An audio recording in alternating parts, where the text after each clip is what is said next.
Hello guys, welcome to BPSC online academy. कैसे हैं आप लोग। आपका एनसीईआरटी का जो सार संग्रह की जो सीरीज़ है उसका आज नया वीडियो लेकर आई हूँ मैं, जो कि है पार्लियामेंट। ठीक है, पार्लियामेंट कराएंगे हम लोग। कल जो कराया था उसके बाद का ही टॉपिक है ये पार्लियामेंट, यानी कि संसद। शुरू करते हैं हम लोग अपना पहला क्वेश्चन। संविधान के किस अनुच्छेद के अंतर्गत धन विधेयक को परिभाषित किया जाता है। यानी संविधान के कौन से आर्टिकल में मनी बिल की डेफिनेशन दी गई है। तो आर्टिकल नंबर 110 में क्या दिया गया है, मनी बिल के बारे में बताया गया है।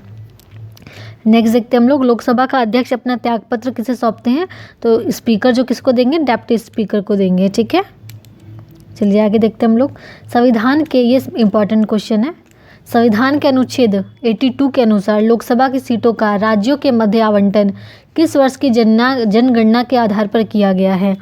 देखिए, जब भी लोकसभा की जितनी सीटें हैं ना, तो उसका जो डिस्ट्रीब्यूशन होता है वो पॉपुलेशन के हिसाब से होता है, उस एरिया की पॉपुलेशन के हिसाब से होता है। ठीक है, जहाँ पॉपुलेशन ज़्यादा है वहाँ सीट ज़्यादा होती है, जहाँ पॉपुलेशन कम होती है वहाँ सीट्स भी कम होती है। तो ये कुछ तो बेस्ड होगा ना कि कौन से सेंसस के अकॉर्डिंग हम करेंगे। तो ये सेंसस कौन सा है, 1971 है। ऐसे तो हर 10 साल में क्या होना चाहिए, अपडेट होना चाहिए जो सीट्स होती हैं, लेकिन क्योंकि उसके हिसाब से फिर पार्लियामेंट की भी सीट ऊपर नीचे होनी चाहिए, उतना पॉपुलेशन जिस हिसाब से बढ़ती रह रही है उन सारी चीज़ों को भी ध्यान में रखा जाता है। तो इसीलिए अभी उसको क्या किया गया, फ्रीज कर दिया गया 1971 तक ही। ठीक है, अभी जनगणना कौन सी होनी है, 2021 की जनगणना होनी थी, जो कि कोरोना की वजह से हो नहीं पाई। और देखिए अभी किसकी चल रही है, 1971 के हिसाब से ही सीट को जो है अलोकेट किया गया है। लेकिन ये 1971 ये जो सीट्स है वो कब तक इतनी ही रहेगी, 1971 के हिसाब से ही चलेगी 2026 तक। 2026 के बाद जो है वो नया ईयर लिया जाएगा, यानी 1971 ना लेके या 2001 लिया जाएगा या 2011 लिया जाएगा। कौन सा लिया जाएगा आप लोग कमेंट सेक्शन में बताइएगा, 2001 या 2011। ठीक है, इन दोनों में से ही कोई एक ईयर रखा जाएगा, फ्रीज किया जाएगा। उसके जो नया पार्लियामेंट बन रहा है ना अभी दिल्ली में, तो इन्हीं दोनों में से किसी जनगणना के हिसाब से बनेगा। ताकि क्योंकि जितने भी लोकसभा के मेंबर अलग अलग राज्यों से आएंगे वो बैठेंगे तो पार्लियामेंट में ही ना, तो उनके हिसाब से सीट्स भी होनी चाहिए। तो ये कौन से ईयर का सेंसस को लिया जाएगा सीट के लिए, ये आप लोग बताइए। ठीक है, कमेंट सेक्शन में बताइएगा। चलिए नेक्स्ट देखते हैं हम लोग। संविधान की चौथी सूची में किस प्रकार का प्रावधान दिया गया है। कितने सूची है हमारे संविधान में, 12 सूची है, यानी कि शेड्यूल है। तो नंबर 4 शेड्यूल क्या कहता है, राज्यसभा की सीटों का जो आवंटन है वो बताता है। इसमें 4 सूची में क्या बताता है, राज्यसभा सीट, इतना याद रखना, राज्यसभा सीट। ठीक है, नेक्स्ट देखते हैं हम लोग। लोकसभा के सदस्यों की अधिकतम संख्या कितनी हो सकती है, 552 हो सकती है। ठीक है, मैक्सिमम 552, इससे ज़्यादा नहीं हो सकती, इससे कम हो सकती है लेकिन इससे ज़्यादा नहीं हो सकती। चलिए आगे देखते हैं हम लोग। ठीक है, राज्यसभा का सदस्य बनने के लिए न्यूनतम आयु कितनी होनी चाहिए, 30 साल होनी चाहिए। और लोकसभा के लिए कितना होना चाहिए, 25 साल होनी चाहिए। ठीक है, राज्यसभा की अधिकतम निर्धारित संख्या कितनी हो सकती है, तो 250 हो सकती है। जिस तरीके से 552 हो सकती है लोकसभा की, उसी तरीके से 250 हो सकती है राज्यसभा की। चलिए नेक्स्ट देखते हैं हम लोग। संसद के किस सदन का अध्यक्ष उसका सदस्य नहीं होता है। ये राज्यसभा कल वाले सेशन में भी आया था, ये राज्यसभा, क्योंकि ये कौन होते हैं, वाइस प्रेसिडेंट होते हैं। ठीक है, चलिए आगे देखते हैं हम लोग। भारतीय संविधान का कौन सा अनुच्छेद संसद को अंतर्राष्ट्रीय समझौता को लागू करने के लिए विधि निर्माण करने के लिए शक्ति प्रदान करता है। ये इंपॉर्टेंट है, आर्टिकल नंबर 253। ये कहता है कि संसद में जो भी मतलब अंतर्राष्ट्रीय समझौता जो भी इंडिया करता है, ठीक है, तो उसके लिए कोई कानून अगर बनाना पड़े हम लोगों को, जो फ़र्क डालेगा हमारे फैसले में, तो उसके लिए जो भी लॉ बनेगा वो बना सकती है संसद। लेकिन कौन से आर्टिकल के तहत, तो आर्टिकल नंबर 250 के तहत बना सकती है। मान लीजिए कोई ऐसा समझौता करके आते हैं हमारे प्राइम मिनिस्टर या प्रेसिडेंट या हमारे फॉरेन मिनिस्टर, लेकिन उसके रिलेटेड हमारे देश में लॉ नहीं है, लेकिन वो जो समझौता है वो बहुत ज़रूरी है हमारे भारत के विकास के लिए, तो उसके लिए जो है वो संसद जो है वो कानून बनाएगी, उसके बाद जो है वो समझौता जो है वो लागू हो जाएगा। ठीक है, 253 आर्टिकल किससे रिलेटेड है, इंटरनेशनल समझौता से रिलेटेड है, बस इतना कीवर्ड याद रखना है। ठीक है, चलिए आगे देखते हैं। लोकसभा में राज्यवर्ग की सीटों का आवंटन सन 1971 की जनगणना के आधार पर है। यह निर्धारण किस वर्ष तक रहेगा, 2026 तक रहेगा, मैंने आपको बता ही दिया है पहले। आगे देखते हैं। लोकसभा के सदस्यों की संख्या 525 से 545 किस संविधान संशोधन द्वारा दी गई थी। तो ये किया गया था 31st कॉन्स्टिट्यूशनल अमेंडमेंट एक्ट के द्वारा। ठीक है, सीट की संख्या इतनी बढ़ा दी गई थी। आगे देखते हैं, लोकसभा का कार्यकाल पूरा होने से पहले किसके द्वारा भंग किया जा सकता है। देखिए, लोकसभा भंग हो सकती है लेकिन राज्यसभा भंग नहीं हो सकती। तो लोकसभा को अगर भंग करना है तो कौन बताएगा?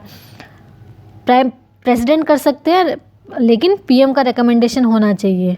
पीएम की सलाह पर राष्ट्रपति कर सकते हैं। ठीक है, चलिए नेक्स्ट देखते हैं हम लोग, किस राज्य में लोकसभा में अनुसूचित जाति यानी एसटी के लिए सर्वाधिक सीट आरक्षित है? तो मध्य प्रदेश में 28 राज्य है और 8 यूटीज़ है हमारे भारत में। ठीक है, उसके हिसाब से सबसे ज़्यादा जो एसटीज़ है यानी शेड्यूल्ड ट्राइब्स है वो मध्य प्रदेश में है। ठीक है, तभी तो सीट इतनी ज़्यादा है उनके पास। चलिए नेक्स्ट देखते हैं हम लोग, लोकसभा में 2 एंग्लो इंडियन सदस्य कौन मनोनीत करते हैं? तो प्रेसिडेंट करते हैं, लेकिन अभी एंग्लो इंडियन तो रहे नहीं हैं इंडिया में। ठीक है, लोकसभा चुनाव में निर्वाचित होने के लिए किसी व्यक्ति की न्यूनतम आयु कितनी है? 25 से बता ही दिया है। लोकसभा आप लोग बताइए तो एमएलसी की कितनी होनी चाहिए और एमएलए की कितनी होनी चाहिए? एमएलसी यानी member of legislative council and member of legislative assembly, संविधान परिषद और संविधान सभा कितने होने चाहिए? एज इनकी क्या होनी चाहिए? कमेंट सेक्शन में आप लोग बताइए। लोकसभा व राज्यसभा के सर्वाधिक प्रतिनिधि भारत के किस राज्य से आते हैं? यूपी से आते हैं। जैसे कि पहली ही स्लाइड में बताया गया था कि पॉपुलेशन के हिसाब से सीट आवंटित होती है, तो जहाँ सबसे ज़्यादा पॉपुलेशन होगी वहीं के सबसे ज़्यादा सीट होंगी, तो इसीलिए क्या है, यूपी सबसे ज़्यादा है। उत्तर प्रदेश के बाद लोकसभा में सर्वाधिक सीट किस राज्य की है? यूपी में सबसे ज़्यादा, उसके बाद महाराष्ट्र में आ जाती है। ठीक है, यूपी में कितनी है ये भी बताइएगा कमेंट सेक्शन में। कुछ चीज़ें आप लोग भी ढूंढिए ताकि वो चीज़ें आप लोग के दिमाग में प्रिंट हो जाएं। ये फल नहीं आएगा, इसमें मिसप्रिंट है क्षेत्रफल, इसको लिख लीजिएगा क्षेत्रफल। ठीक है, क्षेत्रफल की दृष्टि से सबसे बड़ा लोकसभा निर्वाचन क्षेत्र कौन सा है? तो लद्दाख है। और सबसे छोटा कौन सा है? चांदनी चौक दिल्ली। ठीक है, सबसे बड़ा लद्दाख और सबसे छोटा चांदनी चौक दिल्ली का।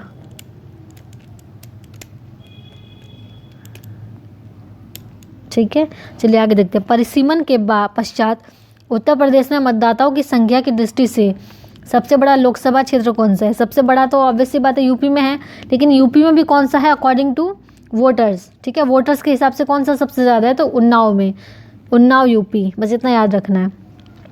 नेक्स्ट देखते हैं हम लोग, लोकसभा का पहला आम चुनाव किस वर्ष हुआ था? 1951 से लेकर 52 में हुआ था, लेकिन कौन सी डेट है?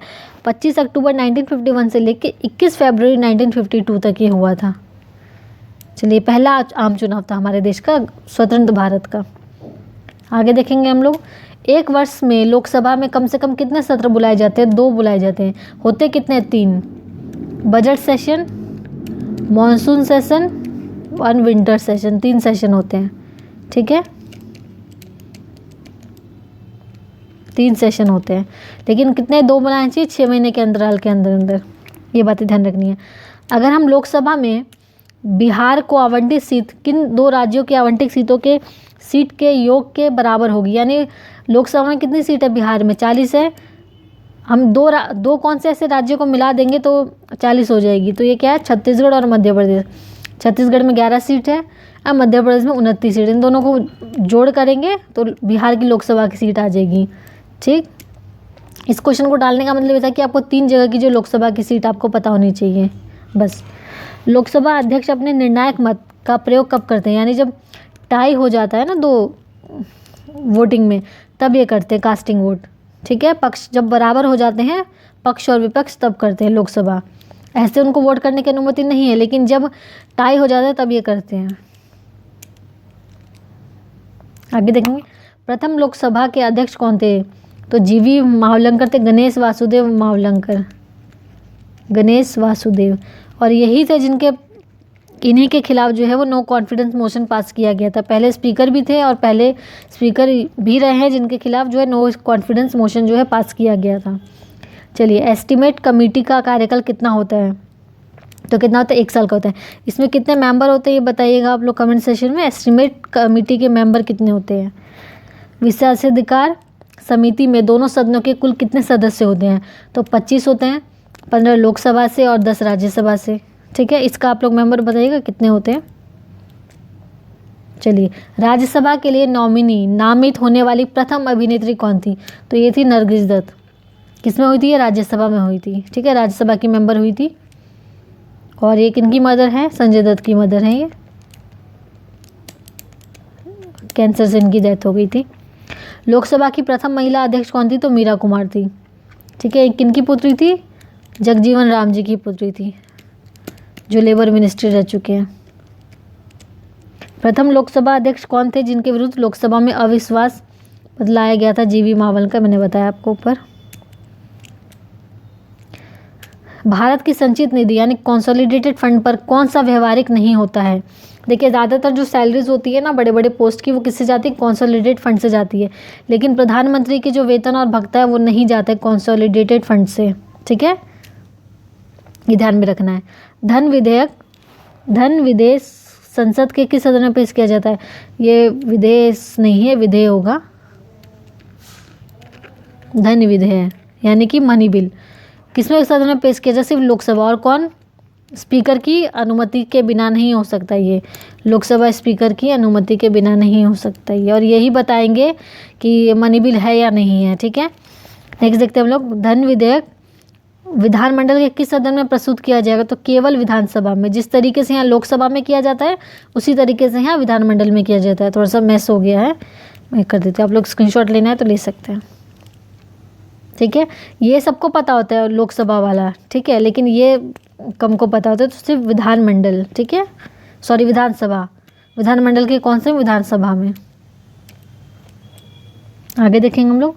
लेखानुदान, वोट ऑन अकाउंट। सेकंड। ठीक है, लेखानुदान, वोट ऑन अकाउंट संघ सरकार को किस प्रकार की अनुमति प्रदान करता है? तो निश्चित अवधि के लिए भारतीय संचित निधि से निकालने के लिए। वोट ऑन अकाउंट का मतलब क्या होता है? कुछ फिक्स समय के लिए संचित निधि से हम लोग क्या कर सकते हैं? पैसे निकाल सकते हैं। बस यही है इसका मतलब, यानी पैसे निकालने के लिए कुछ समय के लिए पैसे निकाले जा सकते हैं संचित निधि से। यही बताया गया है वोट ऑन अकाउंट में। ठीक है, संचित निधि मतलब कंसोलिडेटेड फंड ऑफ इंडिया से पैसे निकालने के लिए कौन सा अकाउंट यूज़ किया जाता है? Vote on account. ठीक है, दो फंड होते हैं ना, कंसोलिडेटेड और कंटीजेंसी। दोनों में क्या फ़र्क होता है? कंटीजेंसी फंड जो होता है इमरजेंसी के लिए रखा जाता है, जिससे जो पैसे हैं वो प्रेसिडेंट की अनुमति से ही निकलते हैं। और कंसोलिडेटेड फंड से सबकी सैलरीज वगैरह निकाली जाती है। तो इससे जब पैसे निकालने एक निश्चित समय के लिए तो वोट ऑन अकाउंट का इस्तेमाल किया जाता है।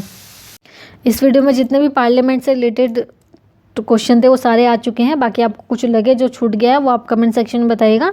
हम लोग कोशिश करेंगे उसको नेक्स्ट वीडियो में डालने के लिए।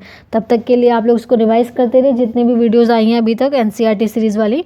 और बाकी जो करंट अफेयर की वीडियोस आपके सर ला रहे हैं उसको आप कंटिन्यू देखिए, क्योंकि एग्ज़ाम में टाइम तो बहुत कम बचा हुआ है, इसलिए ज़्यादा से ज़्यादा रिविज़न कीजिए। ठीक है, तो मिलते हैं हम लोग नेक्स्ट वीडियो में। Thank you for watching BPSC online academy.